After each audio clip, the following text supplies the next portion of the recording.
Welcome करुच्ची पुणी मोर नुआ एक वीडियो को।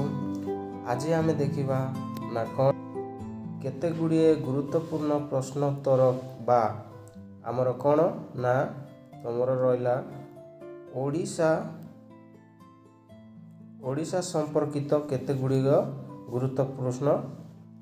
गुरुत्वपूर्ण प्रश्न उत्तर यह देखा ना कौन कौन से गुरुत्वपूर्ण प्रश्न उत्तर रही एवं तार से प्रश्न गुड़िकर उत्तर कौन हम से ताहा आमे ए वीडियो माध्यम संपूर्ण भाव में जानिबा।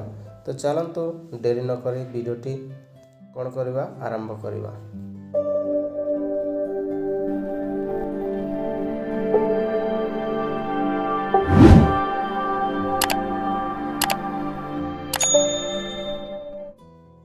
आरंभ करवा। तो प्रथम क्वेश्चन रही कौन पिले माने तुम प्रथम क्वेश्चन रही ओडिया साहित्यर प्रथम कवि किए। आम जो ओडिया साहित्य अच्छी ओडिया साहित्य जो अच्छी तार प्रथम कवि किए पिले फकीर मोहन सेनापति हम ना कारण फकीर मोहन सेनापति प्रथम गाल्पिक बा उपन्यास भाव में जनाशुना। उपेन्द्र भंज तो नहांती किए बाल्मीकि जी रामायण रचना करछंती से मध्य नहांती। तो किए रहिले ग नंबर हो राइट आंसर सारला दास हो राइट आंसर। तो ओडिया साहित्यर प्रथम कवि भाव में सारला दास बहु भाव में सुपरिचित। पुणी 2 नंबर क्वेश्चन देखा। द्वितीय नंबर क्वेश्चन रही कौन ओडिया महाभारतर रचयिता किए।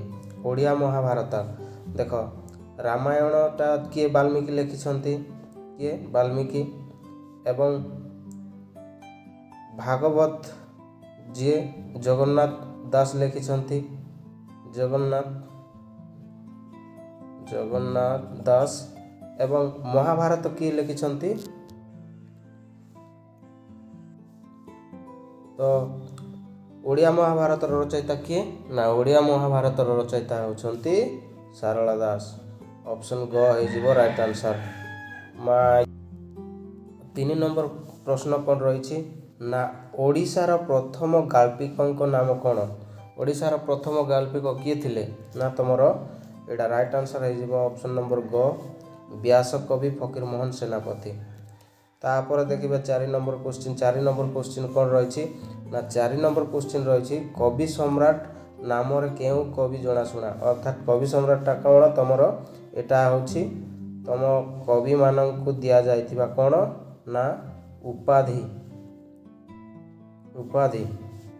तो कवि सम्राट उपाधि क्यों कवि को दिया जाइछि एटा तुम राइट आंसर हो काहाकु ना कवि सम्राट उपेन्द्र भंज को कवि सम्राट उपाधि दिया जाइछि। एवं मधुसूदन को कौन दिया जाइछि भक्त कवि मधुसूदन दास हैला। तापर एटा आदि कवि सारला दास एभली भाव में एमानंकु कौन दिया जाइछि ना उपाधि दिया जाइछि। एबे 5 नंबर क्वेश्चन देखिबा। 5 नंबर क्वेश्चन कौन रही ना 5 नंबर क्वेश्चन तुम रही ओडिया भागवतर रचयिता किए पिले माने एबे जस्ट कहिथिले तुमर ख हो राइट आंसर जगन्नाथ दास हैला। तापरे 6 नंबर क्वेश्चन देखिबा। 6 नंबर क्वेश्चन कौन रही 6 नंबर क्वेश्चन रही तुमर विदग्ध चिंतामणिर कवि किए लिखिछंती एटा तुमर राइट आंसर हो ग अभिमन्यु सामंत सिंगार। कोटा विदग्ध चिंतामणि बुझी पारलो। तापरे 7 नंबर क्वेश्चन देखिबा। 7 नंबर क्वेश्चन कौन रही ना तुमर 7 नंबर क्वेश्चन टा रही गुप्त गीता पुस्तक किए रचना करिसंती किए करिसंती बलराम दास निरंजन कर भीम भोई एवं आउ गोटे ऑप्शन कौन अच्छी देखिबा ना तुमर चिंतामणि महांती किए लिखिसंती यार राइट आंसर कौन हो ना आउ थोड़े प्रश्न देख ना तुमर गुप्त गीता किए लिखिसंती ना एटा तुमर गुप्त गीता लिखिसंती ऑप्शन ए हो राइट आंसर जे कि बलराम दास हैला। ତାପରେ 8 ନମ୍ବର କ୍ୱେଶ୍ଚିନ୍ ଦେଖ। 8 ନମ୍ବର କ୍ୱେଶ୍ଚିନ୍ କ'ଣ ରହିଛି? ଆହେ ଦୟାମୟ ବିଶ୍ୱ ବିହାରୀ, ଏହି ପ୍ରାର୍ଥନାଟିକୁ କିଏ ରଚନା କରିଥିଲେ? ନା କିଏ ରଚନା କରିଥିଲେ? ଆହେ ଦୟାମୟ ବିଶ୍ୱ ବିହାରୀ। ଏଟା ତମର ଅପସନ୍ ଗ ହବ ନା ଖ ହବ ନା କୋଉଟା ହବ କୁହ? ଏଇଟା ତମର ରାଇଟ୍ ଆନ୍ସର୍ ହେଇଯିବ ଅପସନ୍ ନମ୍ବର ଖ ହେଲା। ରାମକୃଷ୍ଣ ନନ୍ଦ ଲେଖିଥିଲେ ଆହେ ଦୟାମୟ ବିଶ୍ୱ ବିହାରୀ, ଘେନ ଦୟା ବହି ମୋର ଗୁହାରୀ, ଜଳ ସ୍ଥଳ ବନ ଗିରି ଆକାଶ। ଏଇଟା ଆମେ ଯେଉଁ ସ୍କୁଲରେ ଛୋଟବେଳେ ଗାଉଥିଲୁ ସେଇ ଗୀତ ଏଇଟା। ସ୍କୁଲକୁ ଗଲା ପରେ ଯେଉଁ ପ୍ରାର୍ଥନା କରୁଥାଉ ସେଇ ଗୀତ। ତ ଏଇଟା କିଏ? ରାମକୃଷ୍ଣ ନନ୍ଦ ଲେଖିଥିଲେ। ତାପରେ ଦେଖିବା ଆମର 9 ନମ୍ବର କ୍ୱେଶ୍ଚିନ୍ କ'ଣ ରହିଛି? ଓଡ଼ିଶାର ପ୍ରଥମ ନାରୀ କବି କିଏ? ଓଡ଼ିଶାର କିଏ କହିବ? ଏଇଟା ରେବା ରାୟ ନାହିଁ, ଶକୁନ୍ତଳା କୁମାରୀ ସାବତ ଏ ମଧ୍ୟ ନାହାନ୍ତି, ବୀଣାପାଣି ମହାନ୍ତି ଏ ମଧ୍ୟ ନାହାନ୍ତି। ତ କିଏ? ସୁଲକ୍ଷଣା ଦେବୀ। ଇଏ ଥିଲେ ଓଡ଼ିଶାର କିଏ? ଓଡ଼ିଶାର ପ୍ରଥମ ନାରୀ କବି। ତାପରେ 10 ନମ୍ବର କ୍ୱେଶ୍ଚିନ୍ ଦେଖିବା। 10 ନମ୍ବର କ୍ୱେଶ୍ଚିନ୍ ଅଗ୍ନି ପରୀକ୍ଷା ପୁସ୍ତକର ରଚୟିତା କିଏ?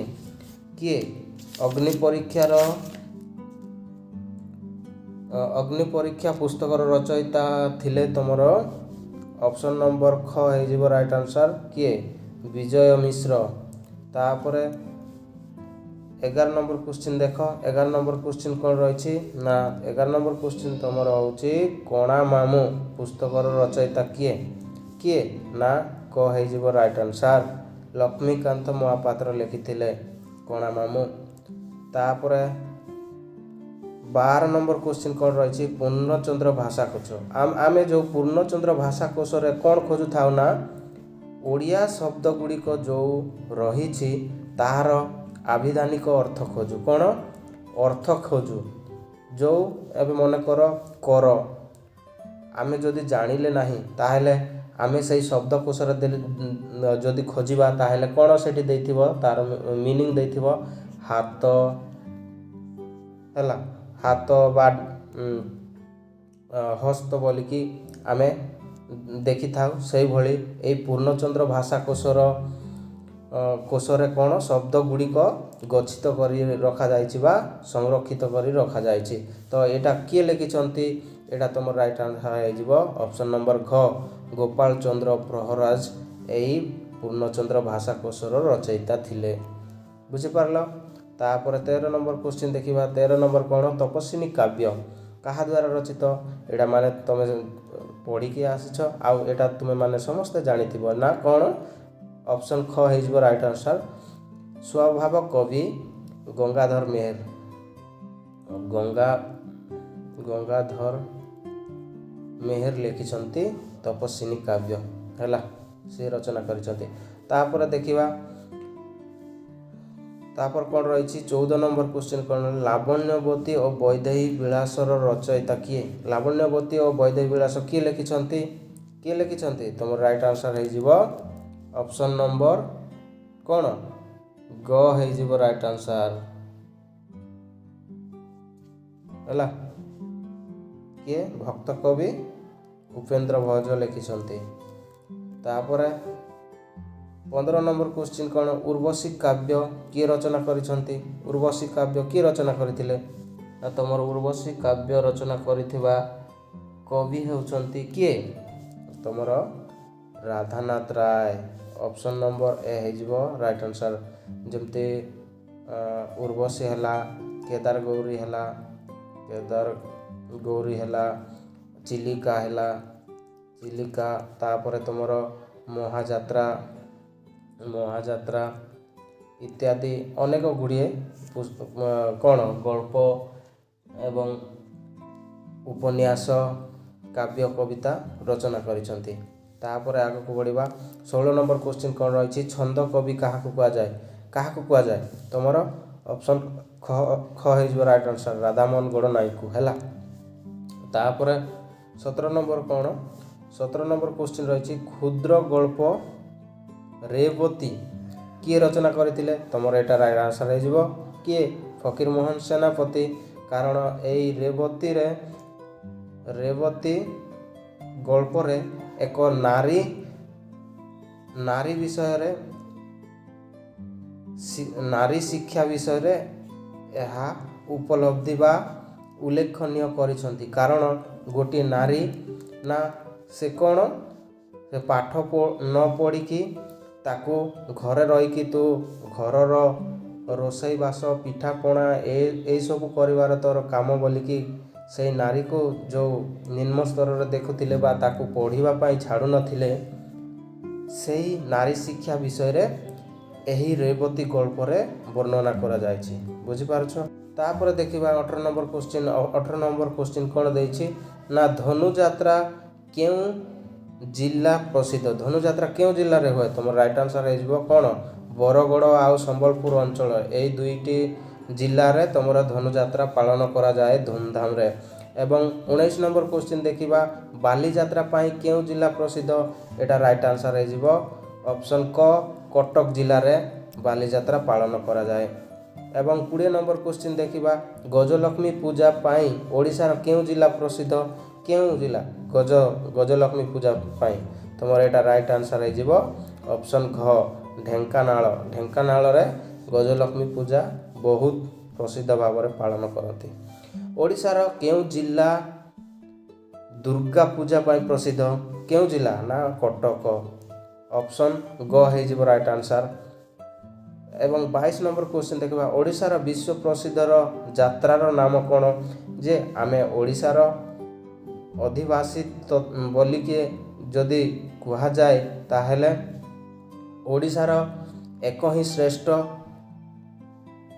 ଭଗବାନ ଯିଏକି ଜଗତର ନାଥ ଜଗନ୍ନାଥ, ଯାହାକୁ ଆମେ କ'ଣ କହିଥାଉ? ତାକୁ ଆମେ କାଳିଆ ଠାକୁର କହିଥାଉ ବା ଯିଏ ଓଡ଼ିଶାର ମୌଡ଼ମଣି ଭାବରେ ସୁପରିଚିତ। ତ ଏଇଟା କେଉଁଟା ହେଇଯିବ ରାଇଟ୍ ଆନ୍ସର୍? ଅପସନ୍ ଘ ହେଇଯିବ ରାଇଟ୍ ଆନ୍ସର୍ ରଥଯାତ୍ରା ହେଲା। ରଥଯାତ୍ରା ପୁରୀରେ ଯେଉଁ ଧୁମଧାମରେ ପାଳିତ ହୁଏ, ରଥଯାତ୍ରା ହେଉଛି ରାଇଟ୍ ଆନ୍ସର୍। ପୁଣି ଦେଖିବା ରଥଯାତ୍ରା କେଉଁ ମାସରେ ପାଳିତ ହୁଏ? ନା କେଉଁ ମାସରେ? ତୁମର ରଥଯାତ୍ରା ଆଷାଢ଼ ମାସରେ ପାଳନ ହୁଏ ହେଲା। ଆଷାଢ଼ ମାସରେ ତୁମର ରଥଯାତ୍ରା ପାଳିତ ହୁଏ। ଶ୍ରାବଣ ମାସରେ ତୁମର କ'ଣ ପାଳିତ ହୁଏ? ନା ଶ୍ରାବଣ ମାସରେ ତୁମର ପାଳିତ ହୁଏ ନା କ'ଣ? ଶ୍ରାବଣ ମାସରେ ନାଗପଞ୍ଚମୀ ଏବଂ ଝୁଲଣ ଯାତ୍ରା ଏବଂ ରକ୍ଷାବନ୍ଧନ ଏହିସବୁ ଯାକ କ'ଣ ତୁମର ଶ୍ରାବଣ ମାସରେ ପାଳିତ ହୁଏ। କାର୍ତ୍ତିକ ମାସରେ କେଉଁ ପର୍ବ ପାଳନ କରନ୍ତି? ନା କାର୍ତ୍ତିକ ମାସରେ ତୁମର ହେଲା ଯେଉଁଟାକି ଡମ ସମାଜର ବା ଅନୁସୂଚିତ ଜନଜାତିର ନା କ'ଣ ଦୀପାବଳି, ବାଲିଯାତ୍ରା, ରାସ ପୂର୍ଣ୍ଣିମା, ଭାତୃ ଦ୍ୱିତୀୟା ଏହିସବୁ ଜିନିଷ କାର୍ତ୍ତିକ ମାସରେ ପାଳନ କରାଯାଏ। ଏବଂ ଭାଦ୍ରବ ମାସରେ କ'ଣ ପାଳନ କରାଯାଏ? ଭାଦ୍ରବ ମାସରେ ହେଲା ତୁମର ଖୁଦୁରୁକୁଣି, ତାପରେ ଜନ୍ମାଷ୍ଟମୀ, ଗଣେଶ ପୂଜା କ'ଣ ନା ତୁମର ଗଣେଶ ପୂଜା ଏସବୁ କ'ଣ ପାଳନ କରାଯାଏ। ତାପରେ 24 ନମ୍ବର କ୍ୱେଶ୍ଚିନ୍ ଦେଖିବା। 24 ନମ୍ବର କ୍ୱେଶ୍ଚିନ୍ କ'ଣ ରହିଛି? ଶ୍ରୀ ଜଗନ୍ନାଥଙ୍କ ରଥର ନାମ କ'ଣ? ଏଇଟା ମାନେ ସମସ୍ତେ ଜାଣିବା କଥା। ନନ୍ଦିଘୋଷ ହେଉଛି କାହାର? ଶ୍ରୀ ଜଗନ୍ନାଥଙ୍କ ରଥର ନାମ। ଏବଂ ତାଳଧ୍ୱଜ କାହାର? ନା ତାଳଧ୍ୱଜ ହେଉଛି ତୁମର ସୁଭଦ୍ରାଙ୍କର ଏବଂ ଦେବଦଳନ ହେଉଛି କାହାର?